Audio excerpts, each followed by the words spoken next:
Well, I mean, there were lots of thunderbolts that happened over the weekend.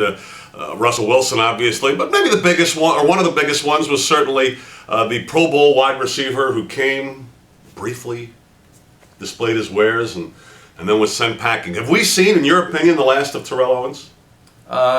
In Seattle, yes. Even though Pete Carroll in his comments this morning did leave the door open for his return, saying, hey, he's showed us a lot of cool things in practice, and that may help us down the road, obviously implying that if nobody picks T.O. up, that there is potential he could come back. But I think that he's going to see another opportunity somewhere in this league, because I think a couple things were answered in his short time here. One, that he can still run, still cut, still make plays with that repaired knee.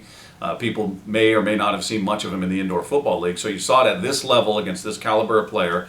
He did get behind defenses. He did drop a ball, but he was able to run and do those things. And the second thing is that even though it was sort of implied in an article that maybe he's the same guy attitude-wise, you didn't really see anything like that happen. We didn't hear of any blow-ups. And in fact, his one great catch in the third preseason game, we saw the entire sideline jump up and cheer and celebrate it. Yeah.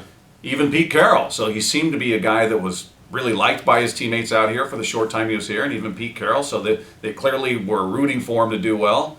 I think a couple of those are two key questions that were probably answered that some other GMs in the league will look at and say, all right, yeah, we'll bring him in after the season starts. It's a veteran minimum. He could help us out. I think he gets another opportunity somewhere to play a role.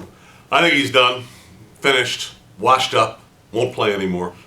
Although I agree with you, I don't think he hurt himself here. He probably helped himself a great deal. He needs the job, he needs the money, and he's finding out the cruel realities of all of that. You're of course right too in that no team's going to look at him until the year starts, when you can do it on a week-by-week basis. So the Seahawks were probably always going to cut him rather than keep his $1 million contract. Keep in mind they could be the team that picks him back up, in theory by the end of this week, but.